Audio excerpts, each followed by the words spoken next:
నమస్తే HS24 న్యూస్కి స్వాగతం. నేను రేఖ. 2025-26 వార్షిక బడ్జెట్ను ఉభయ సభల్లో కూటమి ప్రభుత్వం ప్రవేశపెట్టడంపై రాష్ట్రంలో వివిధ జిల్లాల నుంచి ప్రజా అభిప్రాయ సేకరణ ఇప్పుడు చూద్దాం. 2025-26 వార్షిక బడ్జెట్ అసెంబ్లీ సమావేశాల్లో ప్రవేశపెట్టనుంది. దీనిపై మీ అభిప్రాయం ఏంటి సార్? అభిప్రాయం అంటే గతంలో ప్రజా సంక్షేమమైనటువంటి మౌలిక సదుపాయాల్లో భాగంగా విద్య, వైద్యం, రోడ్లు తదితర అంశాలపై గత బడ్జెట్లో కేటాయించడం జరిగింది. దానికి పుష్కలంగా నిధులు కేటాయించి ప్రత్యక్షంగా చాలా దారుణంగా ఉన్నటువంటి రోడ్ల మరమ్మతుల్ని ఉన్న పరంగా క్లీన్ చేసి ప్రజా సౌకర్యాలలో భాగంగా విద్య అయితేనేమి, అలాగే వైద్యంకి సంబంధించినటువంటి ప్రతి హాస్పిటల్లో కూడా ఖచ్చితమైనటువంటి డాక్టర్లని ప్రొవైడ్ చేసి, మందులు ప్రొవైడ్ చేసి వాళ్ళ సంక్షేమం కోసం మీరు కాపాడవలసినటువంటి ఆవశ్యకత ఈ బడ్జెట్.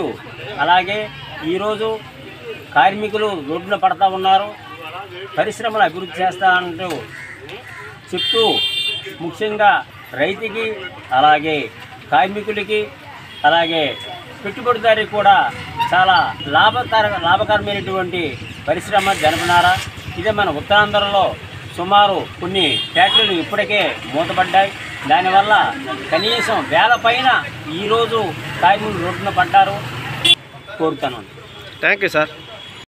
అండి మండ్యం జిల్లా సాలూరు టౌన్.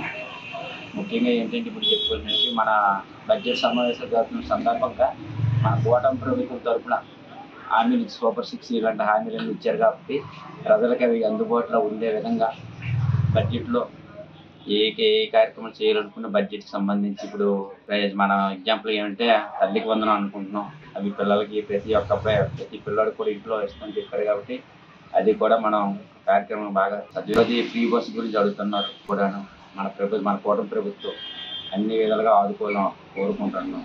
ప్లస్ మూడోది పెన్షన్ గురించి చాలా మట్టుగా ప్రతి వ్యక్తులు కూడా అడుగుతున్నారు.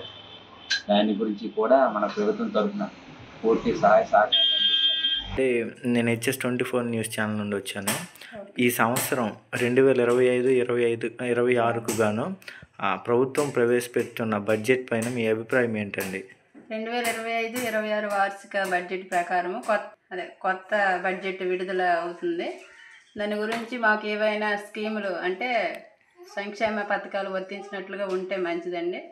అవి ఏమనగా అమ్మఒడి, నెక్స్ట్ రైతులకు రైతు భరోసా, అలాంటి సంక్షేమ పథకాలు విడుదల చేస్తే జనాలకి, ప్రజలకి అందరికీ బాగుంటుందనేసి మా అభిప్రాయం అండి.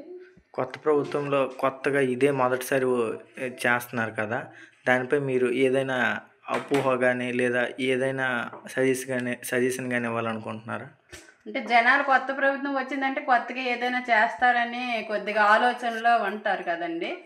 దానివల్ల కొద్దిగా ఏదైనా నూతనంగా చేస్తే ఇంకా బాగుంటుందనేసి కొన్ని పథకాలు ఇంకా తొలి ప్రభుత్వం కన్నా ఈ ప్రభుత్వం కొద్దిగా మెరుగ్గా చూపించాలనేసి, నెక్స్ట్ ఏవైనా ప్రజలకు మేలు రకమైన పిల్లలకి కానీ లేకపోతే ఏజ్ పెన్షన్ కానీ అవన్నీ కొత్తగా ఏవైనా మహిళలకు భద్రత విషయంలో కానీ అలాంటివన్నీ కొద్దిగా మెరుగ్గా ఉంటే ఇంకా బాగుంటుంది అనేసి మా అభిప్రాయం అండి. థ్యాంక్ యూ అండి.